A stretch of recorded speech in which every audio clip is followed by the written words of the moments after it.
Hola a todos y bienvenidos a Marca Páginas, el programa en el que hablamos exclusivamente de literatura, con dos episodios, el de debate, y el de géneros, en el que nuestros colaboradores pues, hacen recomendaciones de libros de toda clase de géneros para fomentar el hábito lector. Y además el último, les recuerdo que fue especial, donde los propios colaboradores pues, tuvieron la oportunidad de hablarnos de sus libros. Para el programa de hoy me acompañan Urla Pop, es escritora de novelas de ficción histórica y de fantasía sobre vampiros, con 5 obras publicadas y una antología de relatos. Entre sus novelas destacan Un profundo silencio y La vida como un circo. Bienvenida. Gracias, Samuel, por invitarme. José Suárez Díaz es autor de 3 obras, Pues era verdad, Mi dimensión y Personalidades. Bienvenido. Buenas tardes, gracias por invitarme. Macu García cuenta con 6 publicaciones a su espalda, una novela publicada, 3 sin publicar y un cuento de Navidad que va a salir dentro de muy poco, junto a Custodio Pérez. Bienvenida. Muchas gracias por esta oportunidad. Eiruz de la Santa Cruz, que dirige y organiza diversas comunidades y clubes de lectura, hace trabajos de corrección, diseño de portadas y es autor de 2 libros de relatos, 2 poemarios y 3 novelas. Bienvenido. Hola, gracias por tenerme. Bueno, pues los 2 temas que vamos a abordar y que además vosotros habéis elegido son, en primer lugar, si sois escritores, mapa o brújula, si planificáis, improvisáis, y luego, bueno, pues si consideráis que los clásicos están desfasados o si, bueno, seguís leyendo clásicos y, bueno, cómo está esta situación. Vamos a empezar con el primer tema. ¿Creéis que es beneficioso esa improvisación? ¿Arrancar una novela sin saber cómo? ¿O dejáis un poco llevar en función de lo que os vaya viniendo a la mente? Bueno, yo personalmente creo que la novela se tiene que construir en la cabeza y ahí se construyen muchas cosas un poco al azar. Pero luego a la hora de plasmarla sí que necesitas unas líneas por las que ir caminando. Que no sean fijas, porque hay veces que los personajes cobran una vida que inicialmente no tenías prevista, pero sí con un poco de planteamiento de cómo quieres que sea la novela. Yo en concreto creo que soy una mezcla de brújula y mapa como escritora. No sé vosotros qué opináis o cómo trabajáis. Pues mira, yo por ejemplo, depende de lo que esté escribiendo, soy brújula o soy mapa. Me explico. Si estoy escribiendo algo de fantasía, algún relato, eso me viene solo. Ahí no puedo planificar, ahí viene la idea y empiezo a escribir y lo que me salga me salió. Ahora ya en el momento que quiero ordenar varios relatos para darle un tinte más de novela, o estoy escribiendo alguna obra de teatro o algún cuentecito que sí quiero reflejar algún valor en concreto, entonces sí soy muy meticuloso, voy planificando mucho por dónde quiero ir, aunque luego surja, los personajes nos hablan, ¿no? Cuando escribimos, pero aunque tengamos eso, yo he pensado que es esto, esto y esto, y ahí voy. Entonces yo creo que yo depende de lo que esté escribiendo, me decanto por uno o por otro. Eso es lo que yo pienso en principio. Pues mira, yo creo que también entre Macu y José lo que dicen los dos es que son una mezcla entre mapa y brújula, ¿no? Yo creo que también me pasa un poco lo mismo. En mi caso yo escribo histórica y aquí sí creo que es un género que tienes que tener mucha rigurosidad a la hora de plasmar un hecho histórico. Entonces tienes que tener, digamos, una investigación ya planificada. Entonces aquí sí soy bastante mapa a la hora de crear el contexto histórico. Luego también planifico a través de una escaleta, que muchos escritores de mapa estamos bastante familiarizados y a la vez es como una tortura, ¿no? Lo que es una escaleta. Pero bueno, ¿por qué? Porque claro, de repente la escaleta va cogiendo ramitas que no te esperabas, ¿no? Entonces eso también me puede pasar, ¿no? Que yo puedo tener planificado del inicio, cómo va a ir en el medio, la trama y luego el final, pero muchas veces los propios personajes tienen sus propias realidades y te pueden llevar por un lado o por otro. Entonces, en sí, yo sí me considero mapa, pero de vez en cuando sí le doy una rienda sueltas a esa imaginación, ¿no? Pues como todos los artistas, yo creo que siempre tenemos esa chispa que surge de la improvisada y de manera natural en nuestra mente, y entonces es cuando empezamos a tirar del hilo. Muchas veces pues lo hace de manera más improvisada. A mí eso me pasa en poesía, pero cuando voy a novela, a mí me gusta poner todo en cajitas. En novela soy, yo creo que en mapa más mapa, porque todo tiene que tener su cable que conecte bien, y para los personajes me pasa igual. Yo siempre me hago fichas de personajes en las que desgloso todo, de edad, como son, incluso a veces aporto datos que a mí me sirven mentalmente, pero que a lo mejor no se reflejan de manera directa en la novela, pero en mi mente tienen sentido y necesita ser así. Y también creo que le aporta complejidad a los personajes, que al final es lo que nos hace una novela que sea diferente, porque tramas hay muchas y se pueden parecer, pero si tienes personajes que destacan y son muy significativos dentro de ella, yo creo que lo cambia todo. Ahora que Irus ha dicho lo de los personajes, es verdad que yo hago algo parecido, pero yo voy escribiendo como un relato paralelo de cada personaje, ¿no? Con lo que describo todas sus características físicas al detalle, aunque luego en la novela no aparezca así. También describo toda su personalidad, lo que le gusta, lo que no le gusta, lo que lleva en los bolsillos, lo que tiene en su armario, lo que come, todos los gestos que hace y todo eso. A la vez que estoy con el relato principal, cuando me habla el personaje me voy a él y le hago una personalidad. Incluso, vamos, he sacado uno de mis libros, está basado en esos personajes que yo he utilizado, porque se llama personalidades, porque son personalidades de esos que han surgido en la cabeza, pero con todo detalle, aunque luego es verdad que en la obra pues no hace falta, dejo mucho, bueno, mucho tampoco, pero dejo algo a que el lector con ese personaje invente, ¿no? Un poquito como es, pero yo necesito verlo, tenerlo sentado y decir, este es o esta es. Y para eso voy sacando cada uno de mis niños, como yo los llamo. Sí, ¿no? Lo que tú dices yo creo que es real, ¿no? O sea, nosotros vemos a los personajes como personas y nosotros damos mucha información, pero también quitamos información. Creo que ahí José tiene razón de que a veces nosotros aparte hacemos fichas, aparte tenemos ese baúl con todo lo que traen los personajes que luego no se ven claramente, pero que como es tan inconsciente en nosotros, creo que eso el lector lo termina viendo. Porque un personaje tiene que tener una realidad y una complejidad tan grande que tiene que parecer una persona. Y también es interesante el físico, ¿no? Como el físico muchas veces el lector se lo imagina de un modo, ¿no? Eso pasa con las películas, ¿no? Tú te imaginas a tu protagonista de un modo, el escritor se lo ha imaginado de un modo, y creo que el físico representa mucho de lo que, lo que un autor ve y lo que un lector ve, ¿no? ¿Qué os parece el tema del físico? Sí, yo creo que muchas veces damos datos para crear una imagen de lo que tenemos en la cabeza que no siempre el lector ve la misma imagen. Entonces sí que es verdad que cuantas más detalles tenga el personaje, más fácil es que transmitamos la persona que está transitando por las líneas. Tampoco sé si hay ciertas características físicas necesarias para las tramas. Yo creo que son más las características emocionales o psicológicas que las físicas. Yo me trabajo más el que sea una persona introvertida que sea rubia, ¿no? Pero Sí. creo que son todos los datos que van creando a los personajes con los que nosotros vivimos, porque realmente para nosotros son seres, por decirlo de alguna manera, de carne y hueso que nos acompañan durante toda la creación. Yo lo que también intento es encajar la parte que quiero tratar de la novela al personaje al que se la voy a adjudicar. Entonces, bueno, a veces es difícil porque hay personajes que no están de acuerdo con lo que les mandas, entonces te hacen replantearte cosas, porque es lo que tiene también dejarnos un poco de independencia. Claro, al final la literatura también evoluciona con el mundo y es un reflejo de él, y tenemos esa parte en la que vivimos en un mundo tan visual ahora mismo que también debemos tener ese reflejo en las novelas.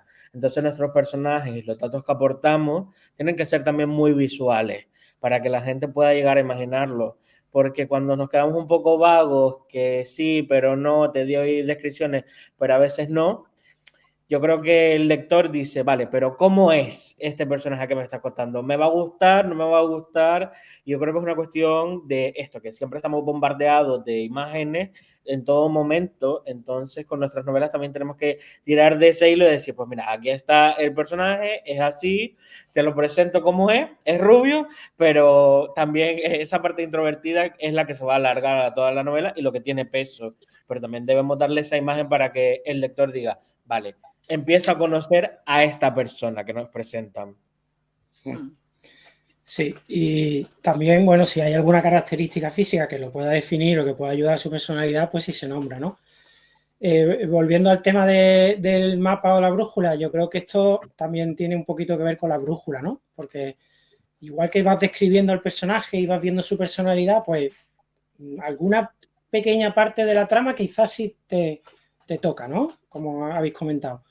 Porque le damos un papel que a lo mejor él no, a la hora de desarrollarlo, pues no le gusta por aquí, le va a gustar por allí. Entonces quizás sí pueda tener algo que ver. Y otra cosita que quería decir, ya me callo, que, por ejemplo, yo he visto el proceso de escritura de otros compañeros, ¿no? Y sobre todo gente que vende libros a nivel internacional y de las grandes editoriales. Y claro, esas personas que tienen que escribir 6 o 7 horas diarias, o lo tienes muy planificado y lo tienes muy guiado y lo tienes todo muy escaletado, o lo escribes 7 horas o 5 horas o 6 horas, ¿eh? Porque no creo que haya una imaginación que soporte libre albedrío con escritura tanto tiempo, ¿eh? Yo creo que un poquito la diferencia entre ese escalón de grandes ventas millonarias a el escalón que puedo tener yo, por ejemplo, hablo mío personal, es también el tiempo que tenemos, ¿no? Bueno, sí, Sí, lo que ahí acabas de entra decir. también el caso de el tiempo que tenemos. Entonces, darnos a la literatura de manera muy abierta, escribir una novela y decir, voy a la aventura, está bien como práctica y decir tú, mira, pues voy a ver lo que me sale de dentro. Y también te sirve como un poco de desahogo. Pero yo creo que el lector también agradece y nosotros mentalmente tener un poquito de esa estructura de decir, vale, hasta dónde me voy a encaminar y por dónde voy a ir. Ser brújula está bien, pero a veces yo creo que es muy cansativo mentalmente. No, porque es que ser brújula tiene que ver quizás con esa idea de la inspiración, ¿no? De esa, nos sale una super inspiración y estamos escribiendo de repente. No, porque como acabas de decir, José, muchos que es un trabajo y un trabajo requiere una dinámica de estar en un constante rendimiento, ¿no? Entonces no es lo mismo que a ti te dé un fogonazo en ese momento, pero claro, tú tienes que estar horas. No solamente tienes que ser famoso, ¿no? Hay muchos escritores, tenemos muchas horas también detrás a la hora y el enfrentarnos a esa hoja en blanco muchas veces también es complicado, ¿no? Porque no sale una inspiración de golpe y también el mismo proceso de escribir es la mejor práctica para que se vaya forjando nuestra propia escritura, ¿no? Entonces, también creo que hay que tener una estructura mapa total, una escaleta, la improvisación dejarla para momentos, sobre todo si quieres que esto sea un trabajo, ¿no? Porque necesita constancia. Yo estoy de acuerdo, yo estoy de acuerdo incluso en la disciplina a la hora de ponerte a trabajar. Yo en el caso mío, la verdad es que trabajo a 5:30, 6 de la mañana antes de ir a trabajar y necesito un orden. Es decir, hay mañanas en las que cuando te levantas, la noche te ha creado una historia o te ha revuelto algo que tenías y te pones y tal. Pero hay mañanas que te tomas el café y son las 6 de la mañana y dices, ¿y ahora qué hago? Y en el caso mío yo trabajo con folios A3 donde escribo un poco toda la historia y con fichas de personajes. Digo, bueno, voy a repasar yo lo que pensaba hacer ayer, que hay veces que de ayer a hoy parece que ha pasado un siglo. Pues a veces me obliga a eso y al repasar coges el hilo de lo que habías dejado anteriormente. Yo iba a preguntar, ¿tienen algún tip para la estructura tanto de la novela como de los personajes?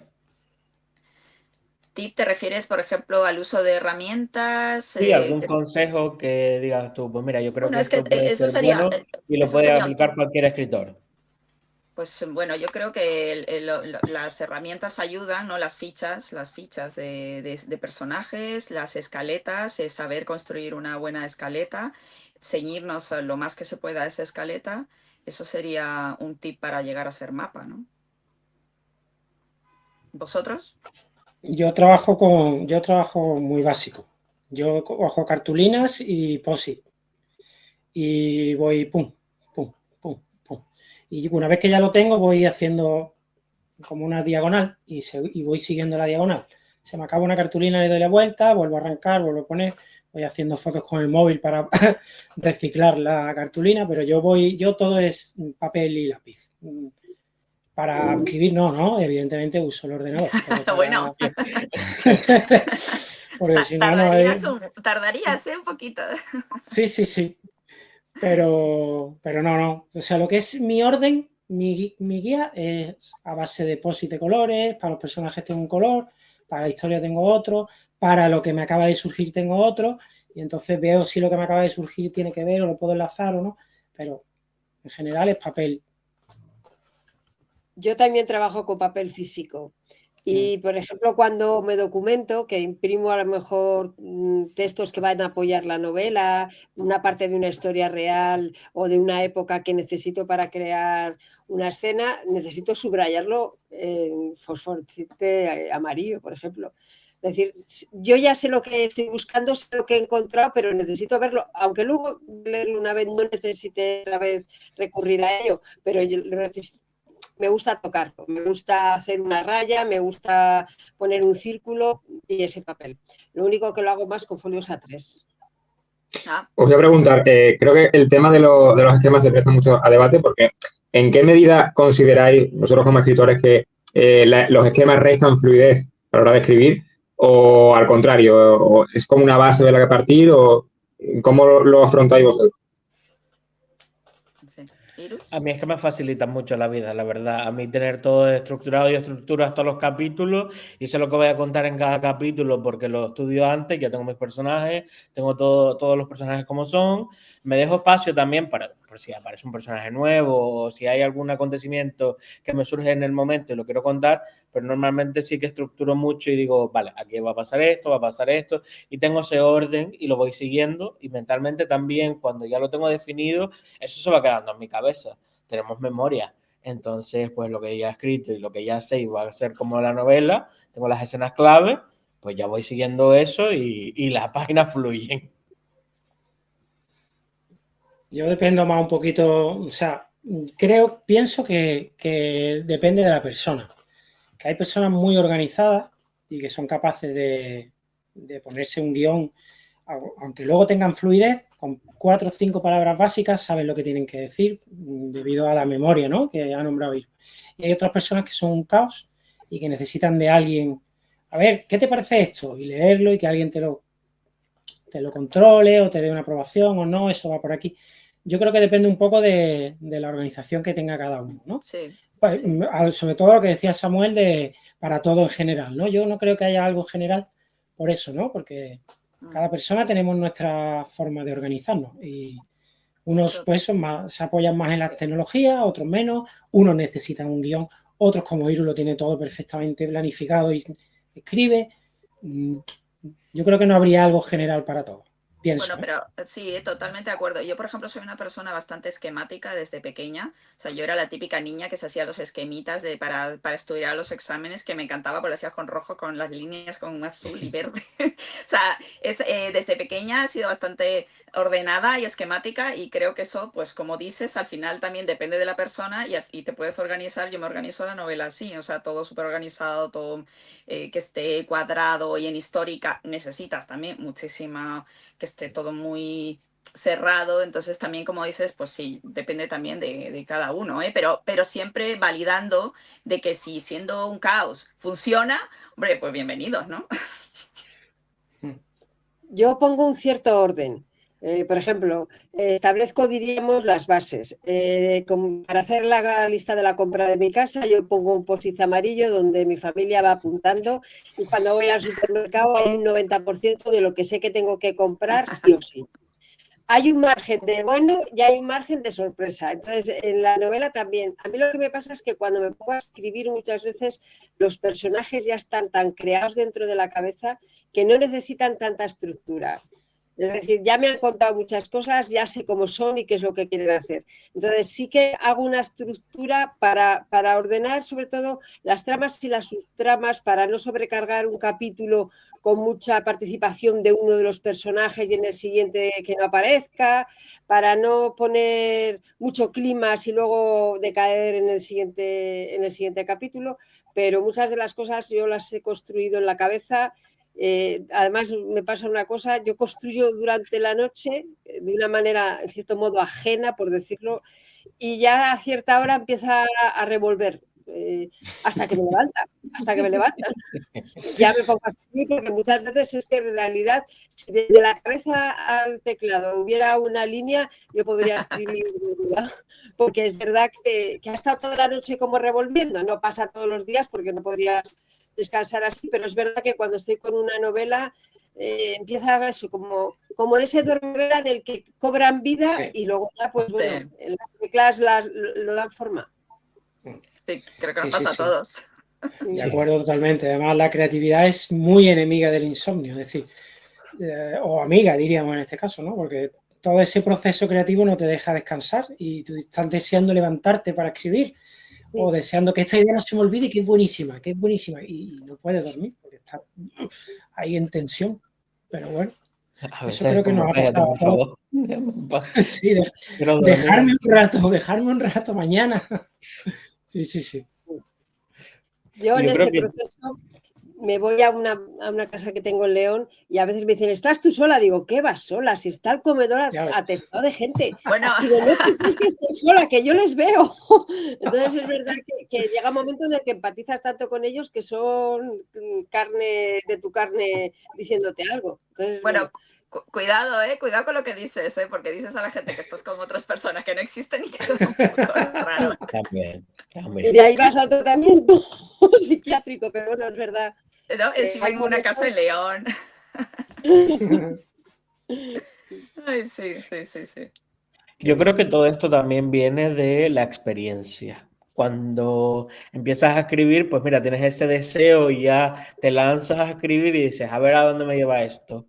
Pero ya cuando empiezas a leer y a escribir más y empiezas a comprender cómo se estructura una novela, cómo va un libro, cómo tienen que funcionar las cosas, cuanto más lees y más escribes, pues más aprendes, llegas a un punto que dices, vale, quiero contar esto, tengo estas ideas, voy a ver cómo las organizo, no me puedo lanzar a la piscina directamente porque sé que no va a funcionar.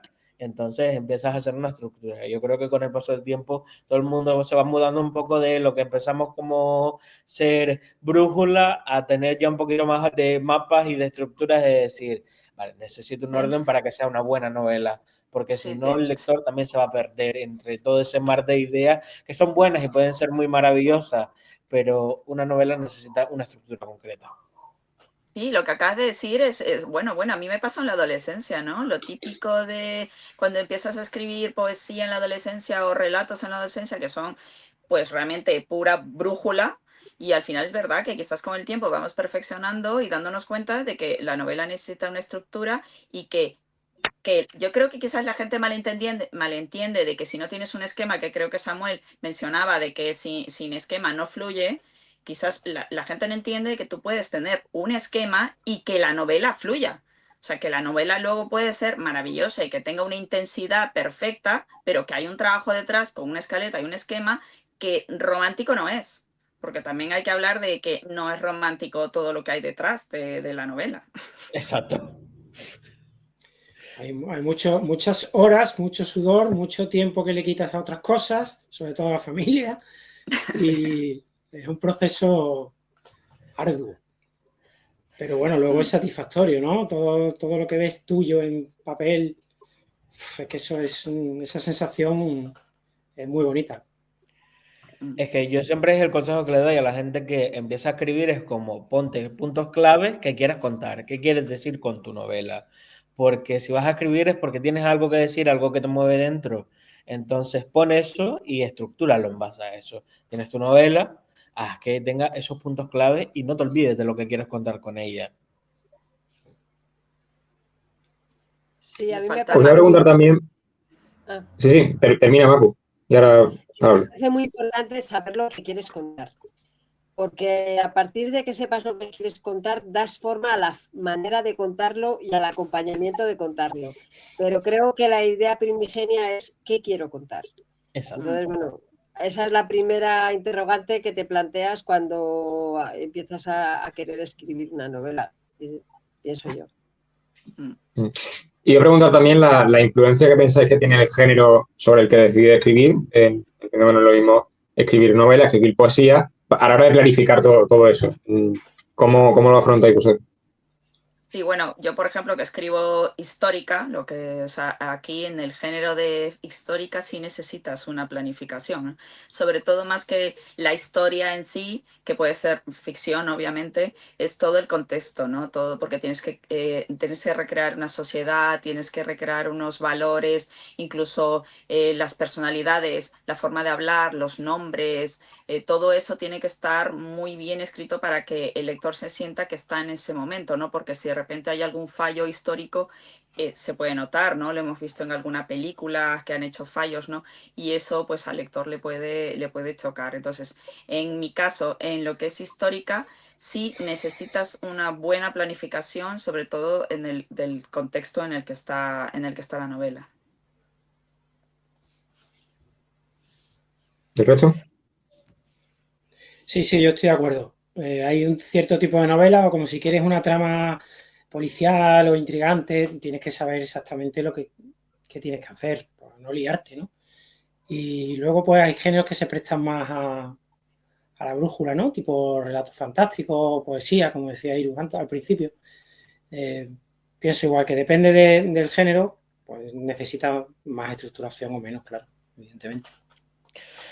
Todo viene del sentimiento. Yo creo que cuando, por ejemplo, queremos contar algo en una novela, eso necesita una estructura, pero cuando queremos hacer llegar algo, eso bebe de la brújula, bebe del sentimiento y bebe de las emociones. Entonces eso es algo siempre más crudo, porque nace del alma del poeta y del artista que tenemos en cuestión, y entonces eso se ve, por ejemplo, en poesía. Siempre vas a tener una poesía que, si no es una poesía que te cuenta algo, como una poesía que sea crítica social o que sea un relato más poético, pues siempre vas a tener esa parte más improvisada de decir, vale, lo que me está contando es algo que sale directamente y que no ha tenido una estructuración, independientemente de que dentro de los poemas tengas tú una estructura concreta, pero eso viene después.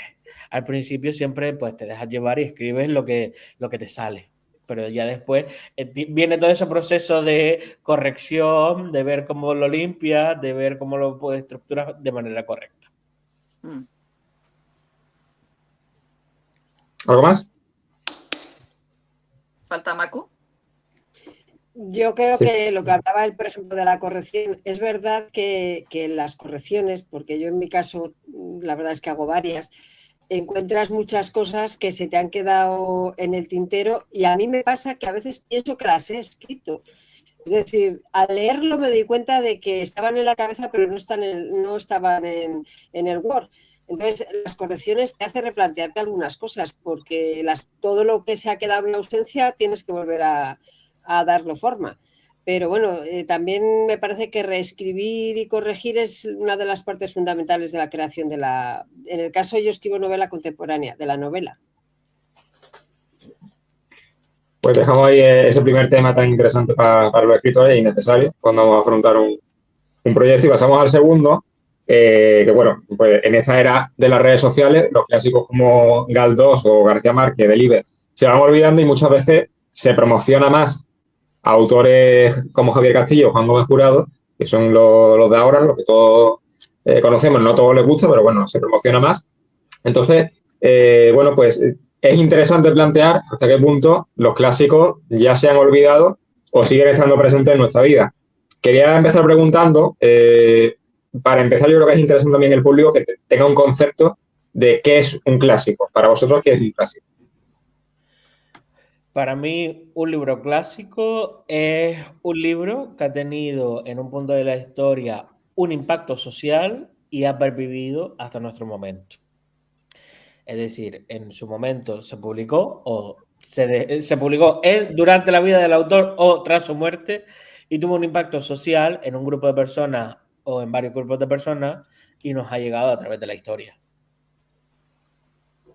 Bueno, ahí yo más o menos estoy de acuerdo, o sea, porque ha habido muchos artistas en donde han muerto sin que su obra haya sido famosa en el momento de la época del autor, entonces tampoco sé si sería, creo que en algunos autores sí podríamos decir que sí tiene que ver con el momento en el que está vivo el autor o muerto a posteriori, pero yo creo que tiene que ver con lo atemporal quizás de los temas. Los temas que tratan muchas veces son atemporales, que los puedes poner en cualquier generación, en cualquier momento y siguen siendo válidos. También creo que tiene que ver el marketing, entre comillas, que se le ha ido dando, porque claro, como imagina que fallece ese autor o esa autora sin tener ni idea de su obra y de repente 20 años después vemos que ha resurgido porque alguien lo ha visto, porque alguien, creo que también eso es importante, ¿no? Alguien ha rescatado esta obra, entonces termina pasando, pero tiene que, yo creo, con la parte atemporal, ¿no? De lo que tratan las historias. Yo estoy de acuerdo un poco con las dos cosas. Con que el impacto que deja una obra perdura en el tiempo y por otro lado es un tema atemporal. Quiero decir, si el impacto en el momento en el que se escribió El Quijote hubiera sido muy grande, pero hubiera sido una obra que al leerla 200 años después no te deja huella, pues quizá no era un clásico. Pero en cierto modo, cuando la relees, yo creo que sigue saliéndote el encaje con la actualidad. Y luego también yo creo que con los clásicos a mí me ha pasado una cosa de joven y era que los clásicos eran los obligatorios en el colegio. Entonces hay un tiempo en el que te has leído a Platón, te has leído a Cervantes, el Lazarillo de Tormes y odias todo lo que huela a viejuno. Y cuando te haces mayor, yo creo que descubres que tienen una forma de escribir y una construcción literaria que te aporta mucho del conocimiento de aquel momento, pero sobre todo de la situación que ha trascendido a la actualidad. Entonces, bueno, con la edad yo he vuelto a releer clásicos voluntariamente. Pues yo estoy de acuerdo con vosotros tres en que los temas pues perduran en el tiempo, pasan de generación en generación. Pero yo también añadiría que tienen calidad literaria, evidentemente, ¿no? O sea, una cosa básica. Es decir, por mucho que los temas sean atemporales, por mucho que se hayan transmitido de generación en generación, por mucho que nos hayan obligado a leerlos, son temas que, o sea, están escritos muy bien.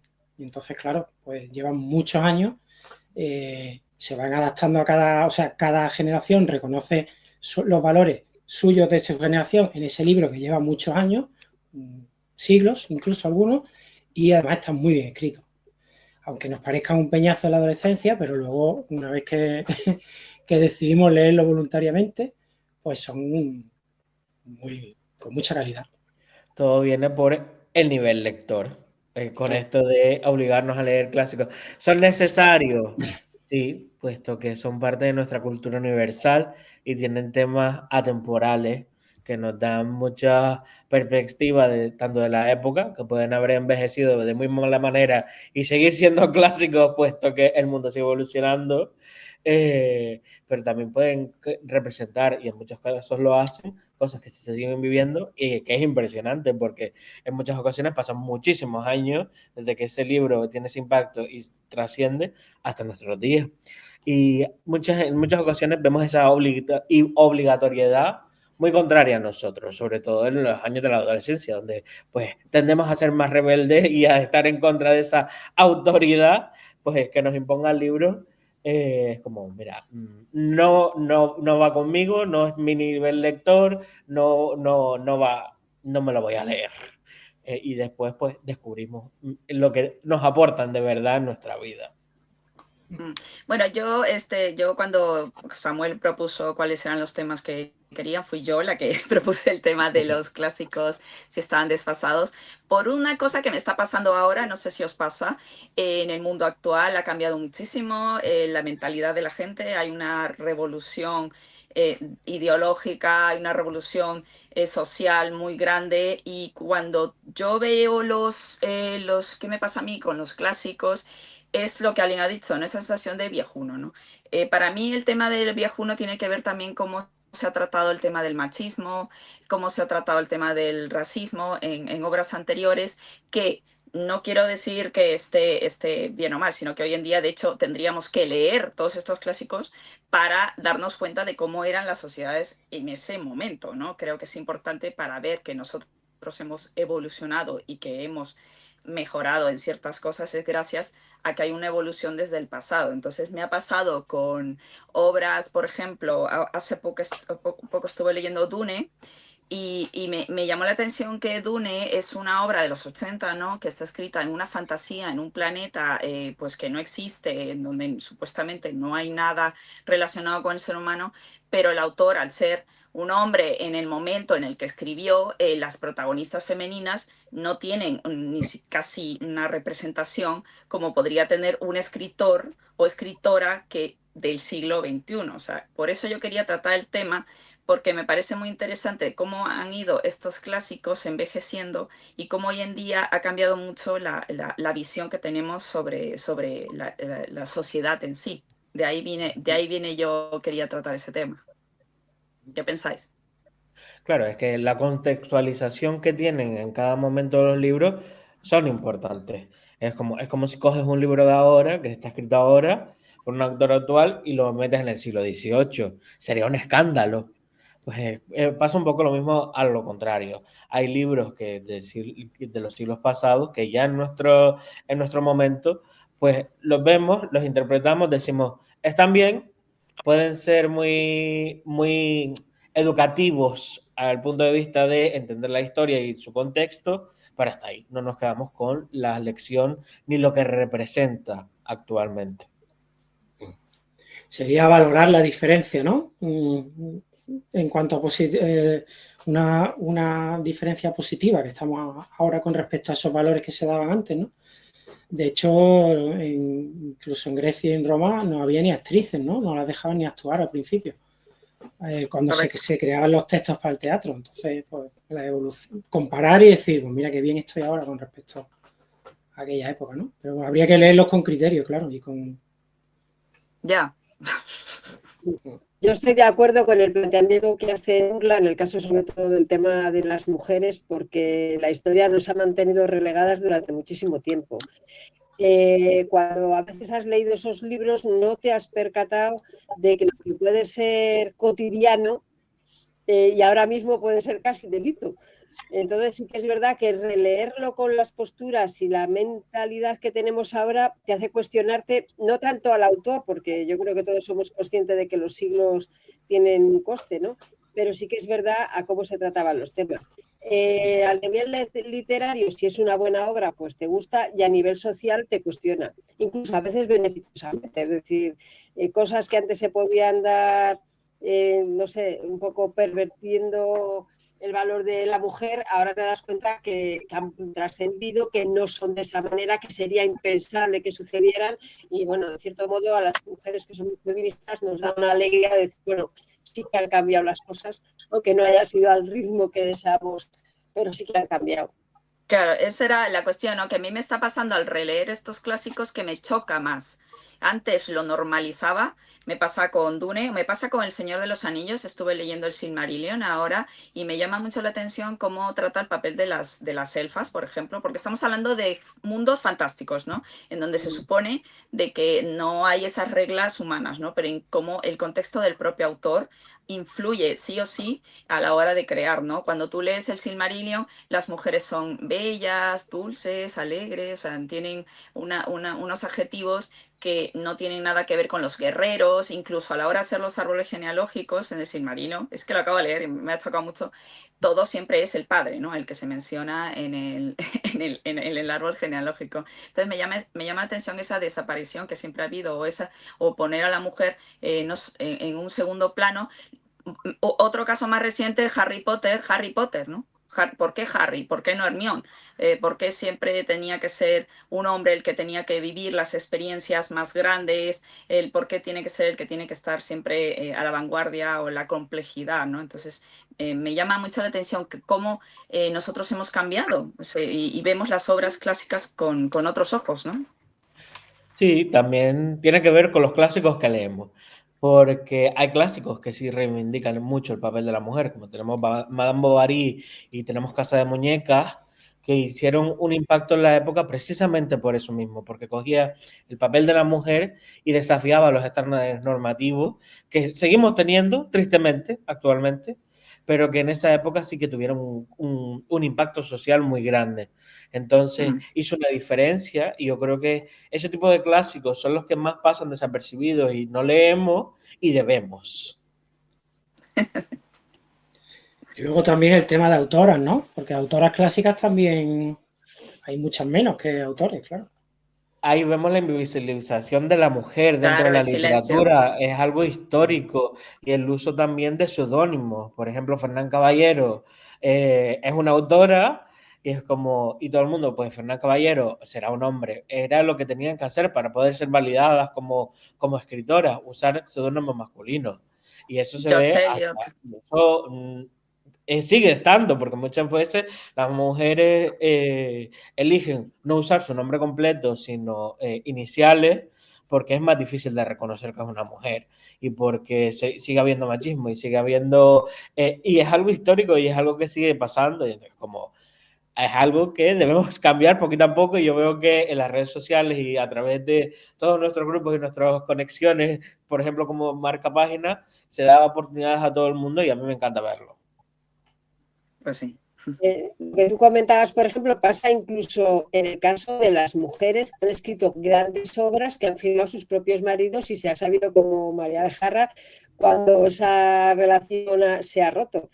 Entonces sí que es verdad que creo que la literatura de hace años nos mantenía invisibilizadas en muchos casos y ahora en ese sentido, aunque queda mucho por hacer, por ejemplo en el tema de los críticos literarios, yo creo que una amplia mayoría son varones, las reseñas son mucho más mayoritarias en los hombres, pero yo creo que, bueno, hemos avanzado mucho. Queda, pero hemos avanzado mucho. No nos plantearíamos ahora escribir bajo el anonimato por ningún tipo de temor a un rechazo social, por ejemplo. No, felizmente, ¿no? Bueno, también otro caso, otro ejemplo para mí importante de la literatura del siglo XX, creo que es Virginia Woolf, que con su ensayo Una habitación propia, que no sé si lo habéis leído, pero lo recomiendo muchísimo, es muy cortito, habla sobre, bueno, para que no lo habéis leído, habla sobre la idea de qué significa tener un propio espacio, ¿no? Que era para una mujer tener un espacio. Ella habla de su mujer, de su madre, de su abuela, que tenían que ocuparse de sus hijos, de la casa, y sin contar que esas mujeres tenían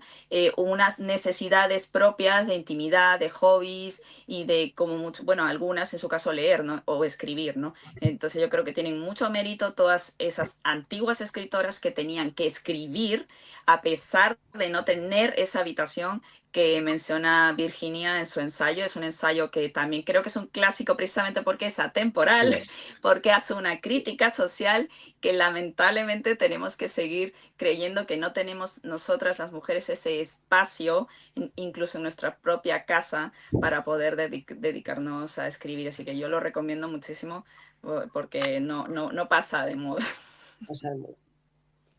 Totalmente de acuerdo.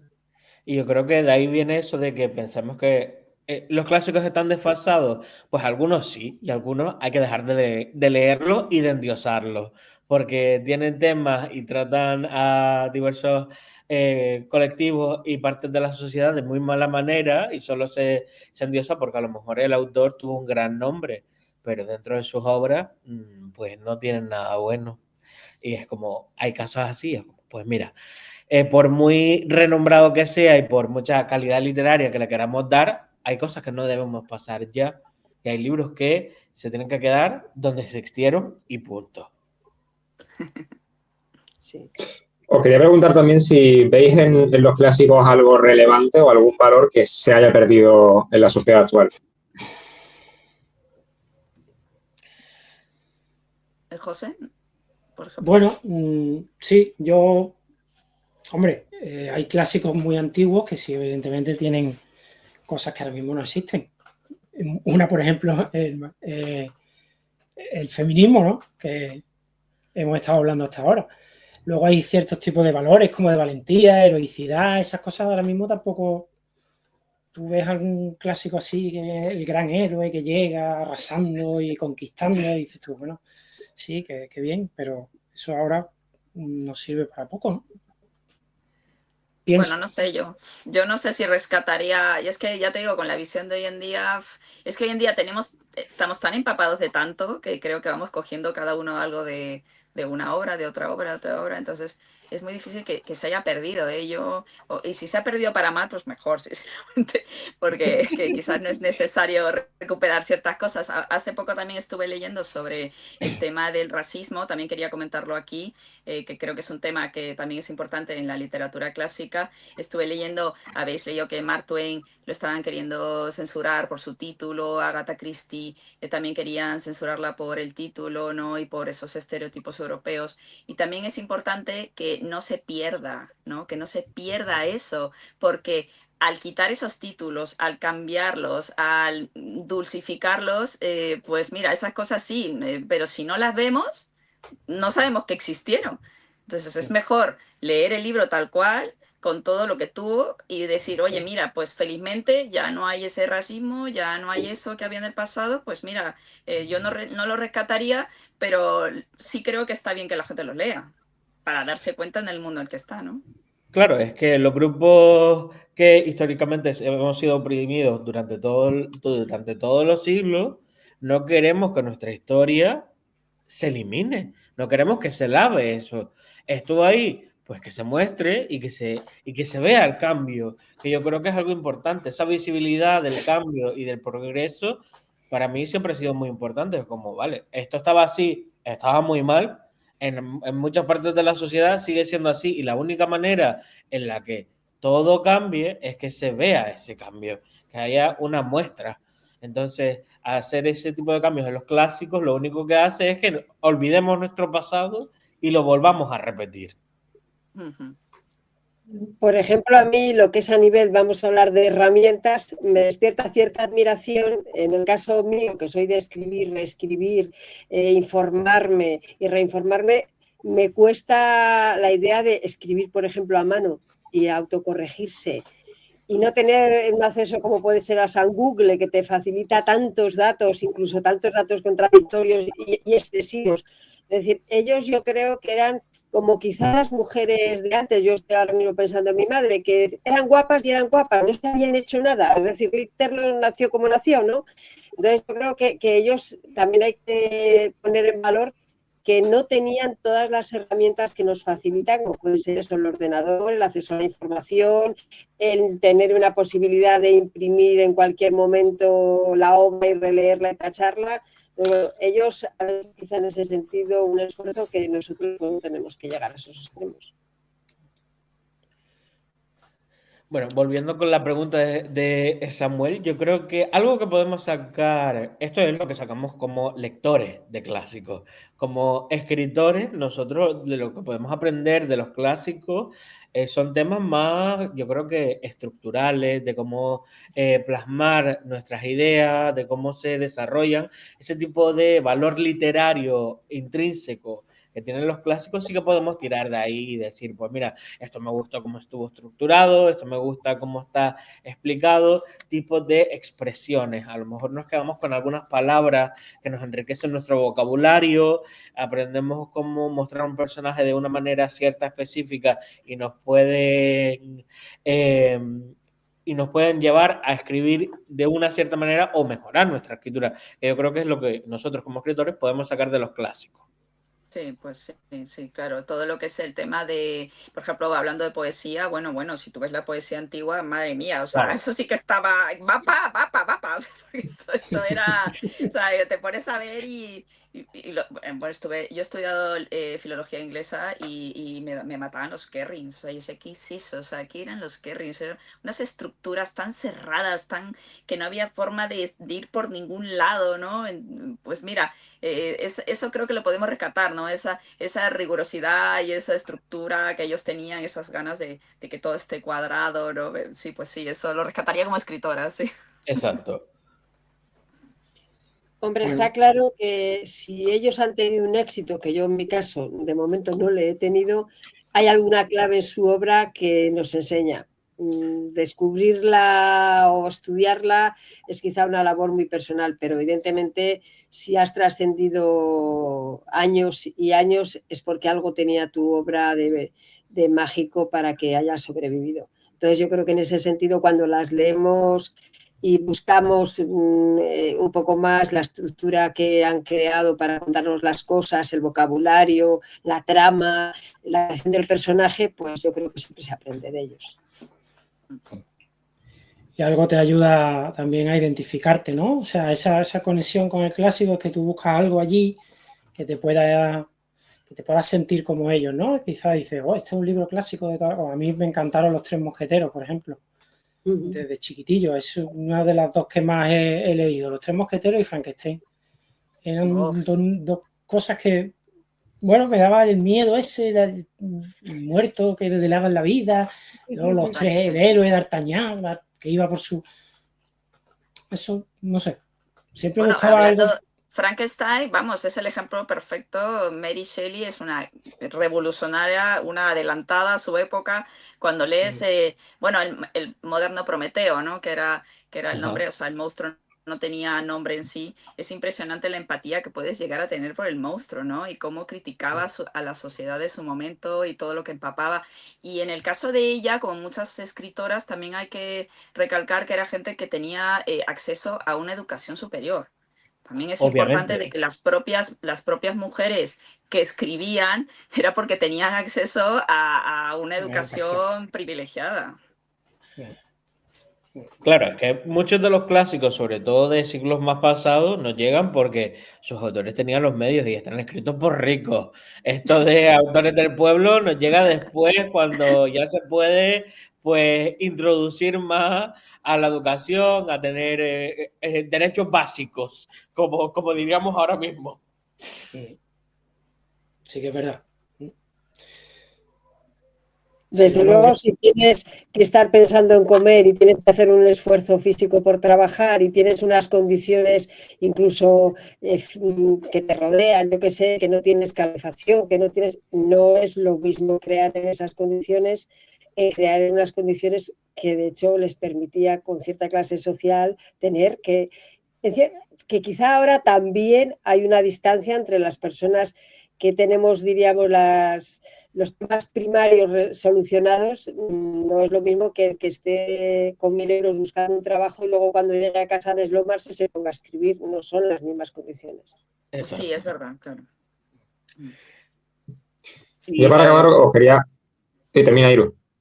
Bueno, yo iba a comentar que a mí como escritor, esto siempre me deja un punto de reflexión, porque yo como clásicos y referentes tengo, por ejemplo, a Charles Baudelaire y a Edgar Allan Poe y a Elena Poniatowska, y ves la diferencia, como son personas que siempre han tenido su comodidad social, no tienen esto. Entonces yo creo que también nos hace reflexionar sobre la sociedad y cómo es su obra y cómo nos llega. A mí eso todo me tuvo un impacto y siempre ha tenido un impacto en mí de decir, este contexto, ¿por qué es así? ¿Cómo fue el autor? Yo para acabar os quería proponer una dinámica un poco en ronda. Si pudierais tomar un café con un clásico, evidentemente ya está muerto, ¿qué le diríais y quién sería? ¿Quién quiere empezar? Pues venga, empieza tu virus. ¿Empiezo yo? Sí. A mí me da igual. Bueno, yo retomando lo que acabo de decir, pues yo me tomaría un café seguramente con Charles Baudelaire, aunque yo creo que el señor no querría un café, sino un vinito, así que también me vale. Mira, yo tengo, les voy a contar una cosa graciosa. Yo ahora mismo tengo el aro encima de mi referente, porque para que esté en alto, es la obra completa de Jane Austen. O sea, con quien yo me tomaría el café sería con Jane Austen. Yo adoro a esa mujer también, otra visionaria, otra que buscaba el sacarle la crítica social a esa sociedad puritana en la que vivía, así que me encantaría poder hablar con ella y que me cuente como esos detalles, todo desde ese humor que ella tenía, o sea, vamos, yo daría lo que sea por tener un café, un té en este caso, con Jane Austen.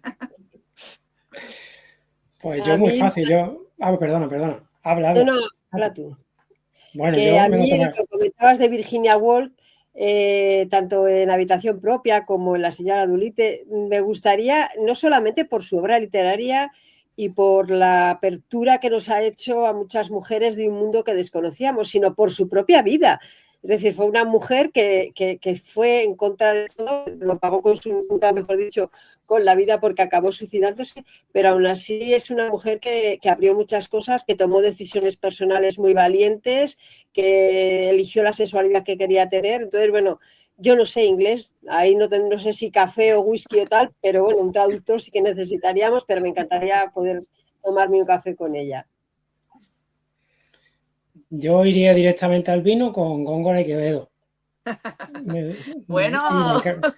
Me encantaría estar con ellos allí en esa calle, los dos lanzándose. ¿Con los yo dos? En medio, con los dos yo en medio, parándolo. Me encantaría ver esa rivalidad, tanto física como literaria, en directo. Me fascina estaría con ellos. Pues a ver si lo logramos resucitar. Yo creo que va a ser complicado, pero bueno. Complicadillo. Muchas gracias a los cuatro por haber participado en este episodio de debate, bastante interesante. Gracias a ti por traernos. Gracias, Samuel, y me ha encantado estar con vosotros, chicos. Ha sido un placer. Igualmente. Muchas gracias.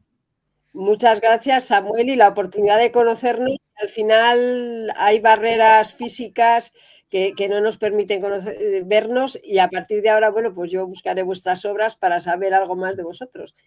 Pues encantada de haberos conocido. Y Samuel, encantada de que me hayas dado la oportunidad. Gracias a ti.